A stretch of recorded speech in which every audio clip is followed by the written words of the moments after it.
people and to please people and to make money. And that is the portrait. So I'm doing portraits of children, and I thought this one came out pretty cute.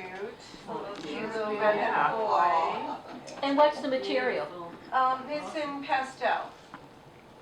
That's beautiful. It is beautiful. So a long time ago I was a starving artist on Jackson Square, and these two Spanish guys really helped me to learn about doing portraits. I don't even know their names, but I was like 19 years old and they were like 26 years old.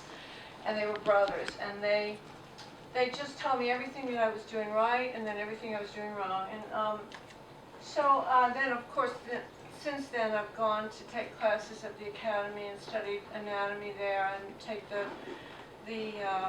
figure drawing class and all that kind of stuff. But it's kind of, if you can not overdo pastel, like watercolor, if you can not overdo it, which is the trick, you know, I always overdo everything to the point where it's, you know, it's now New York City when it started out to be a little bayou scene or something, you know, so I stopped myself, and I think this is still clean and fresh, and that was like, so I'm happy with this one.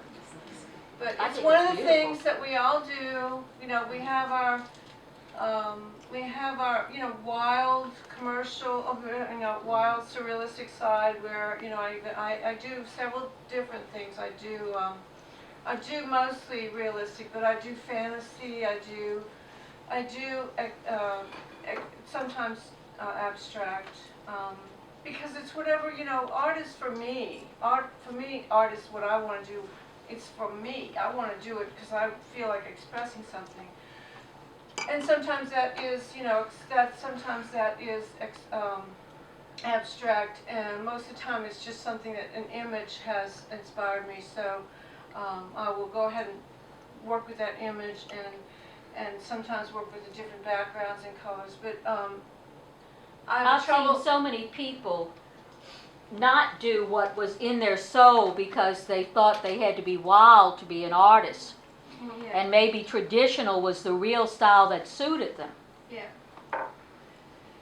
So I've loved the Academy, which is traditional paintings, but you know, I'm not defined by that because I still feel like, you know, whatever inspires you is that you know, open your mind. And as I get older, I want to keep that mind open rather than, you know, you can get into these ruts and you don't even realize it. So I try to get myself out of the ruts. And so that's about it. But I wanted to say that there is a school of art, if you will, that is a commercial school that is, you know, to illustrate, to do portraits, to do renderings of drawings that are going to be, you know, constructed, you know, architectural renderings.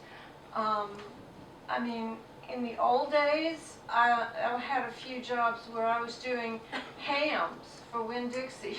And before they had all this digital, you know, things where you could put a picture of a ham, they would hire me to do a ham with the pineapple slices on it and a little clothes stuck in it. Yeah. And honestly, I have some of those. I still have some of those originals, and it's so, you know, retro and out of date. But at the same time, it was. Cool. I'm proud of myself because it was professional. I got paid for it. You know, so